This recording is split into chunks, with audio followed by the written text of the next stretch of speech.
ଆଜିକାଲି ସୋସିଆଲ ମିଡିଆରେ ଏତେ ଖବର ଆସୁଛି, ବେଳେବେଳେ ଜାଣିବା ବଡ଼ା ମୁସ୍କିଲ ହେଇଯାଉଛି କୋଉଟା ସତ ଆଉ କୋଉଟା ମିଛ।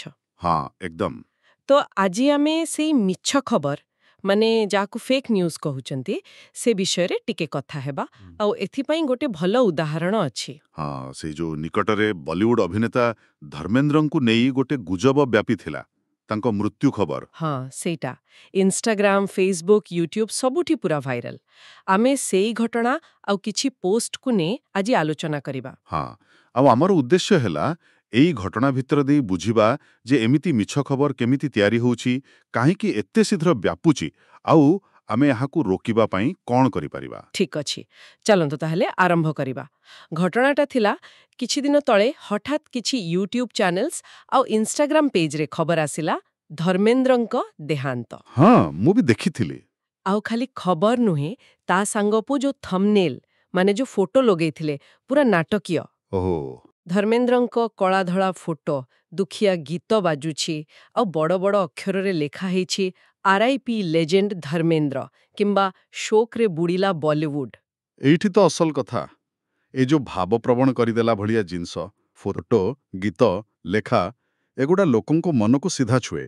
ହଁ, ତର୍କ କରିବା ଆଗରୁ ଲୋକ ବିଶ୍ୱାସ କରିନିଅନ୍ତି, ଆଉ ତାପରେ ସାଙ୍ଗେ ସାଙ୍ଗେ ଲାଇକ୍, କମେଣ୍ଟ, ଆର୍ଆଇପି, ସେୟାର ଏସବୁ ଆରମ୍ଭ ହେଇଯାଏ। ଆଉ ଏଇଟା ବି ଦେଖାଗଲା ଯେ କେବଳ ସାଧାରଣ ଲୋକ ନୁହନ୍ତି, କିଛି ଜଣାଶୁଣା ନ୍ୟୁଜ୍ ପୋର୍ଟାଲ ବି ବୋଧେ ବିନା ଯାଞ୍ଚରେ ପକେଇ ଦେଇଥିଲେ। ଗୋଟେ ଶୁଣିବାକୁ ମିଳୁଥିଲା ଆଜ ତକ୍ ଭଳି ଚ୍ୟାନେଲ ବି ପ୍ରଥମେ ଦେଇଥିଲା ବୋଲି। ହଁ ଏଟା ବଡ଼ ଚିନ୍ତାର ବିଷୟ। ଏଥିରୁ ଦୁଇଟା କଥା ଜଣାପଡ଼ୁଛି। ଗୋଟେ ହେଲା ତଥ୍ୟ ଯାଞ୍ଚ ବା ଫ୍ୟାକ୍ଟ ଚେକିଂ କେତେ କମ୍ ହେଇଯାଇଛି, ଆଉ ଦ୍ୱିତୀୟରେ ସେ ଯୋଉ କିଏ ଆଗ ଖବର ଦେବ ବୋଲି ପ୍ରତିଯୋଗିତା ଚାଲିଛି, ତା ଚାପରେ ଠିକ୍ ଭୁଲ ବାଛିବାକୁ ସମୟ ମିଳେନି। ଠିକ୍ କହିଲେ।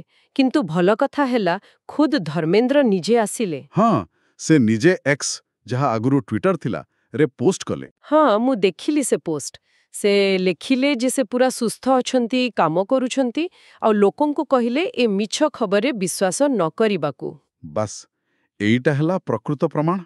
କିନ୍ତୁ ଭାବନ୍ତୁ, ଏ ଘଟଣାଟା କେତେ ବଡ଼ କଥା ଦେଖେଇଦେଲା। ମିନିଟ୍ ଭିତରେ ଗୋଟେ ମିଛ ଖବର ଲକ୍ଷ ଲକ୍ଷ ଲୋକଙ୍କ ପାଖରେ ପହଞ୍ଚିଗଲା। ହଁ, ସେହି ବେଗଟା ହିଁ ଡରଉଛି। କିନ୍ତୁ ପ୍ରଶ୍ନ ହେଉଛି, କାହିଁକି ଏମିତି ହେଉଛି? କିଏ କରୁଛି ଏସବୁ? ଗୋଟେ ଶବ୍ଦ ବାରମ୍ବାର ଶୁଣିବାକୁ ମିଳୁଛି, କ୍ଲିକବେଟ୍। ଏଇଟା କ'ଣ? ଦେଖନ୍ତୁ, କ୍ଲିକବେଟ୍ ମାନେ ହେଲା ଏମିତି କିଛି ତିଆରି କରିବା ଯାହାର ମୂଳ ଲକ୍ଷ୍ୟ ଖବର ଦେବା ନୁହେଁ, ଆଚ୍ଛା। ବରଂ ଲୋକଙ୍କୁ ଯେମିତି ହେଲେ ସେ ଲିଙ୍କଟା କ୍ଲିକ୍ କରେଇବା କିମ୍ବା ଭିଡିଓଟା ଦେଖେଇବା।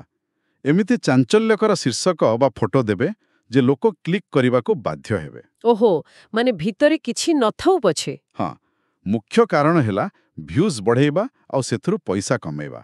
ଧର୍ମେନ୍ଦ୍ରଙ୍କ ମିଛ ଖବରଟା ଏହାର ଗୋଟେ ପକ୍କା ଉଦାହରଣ। ବୁଝିଲି। କିନ୍ତୁ ଏଥିରେ କ'ଣ ଖାଲି ସେମାନଙ୍କର ଦୋଷ, ଯୋଉମାନେ ଏମିତି କଣ୍ଟେଣ୍ଟ ବନାଉଛନ୍ତି? ଆମର କିଛି ଭୂମିକା ନାହିଁ? ଏକଦମ ଠିକ୍ ପ୍ରଶ୍ନ।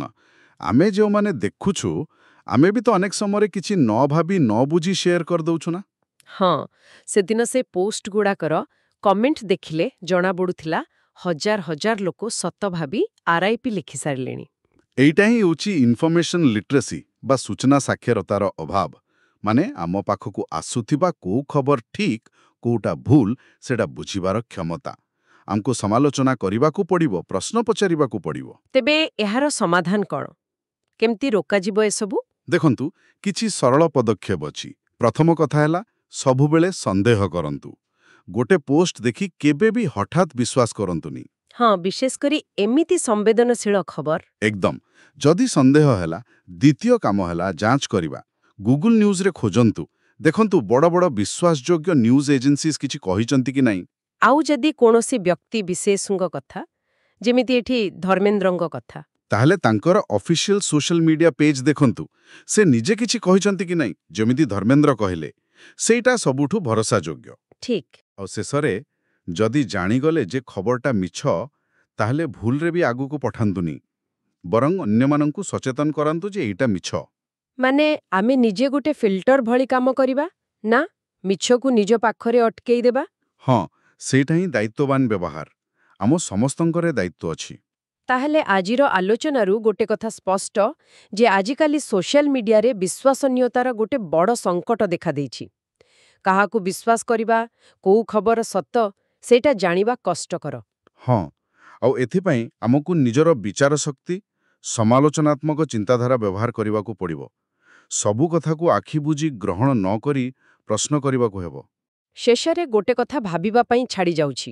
ଯେତେବେଳେ ଖାଲି ଭାଇରାଲ ହେବା ପାଇଁ, କ୍ଲିକ୍ ପାଇଁ ଖବରର ସତ୍ୟତାକୁ ବଳି ଦିଆଯାଉଛି, ସେତେବେଳେ ସୂଚନାର ଭବିଷ୍ୟତ କ'ଣ?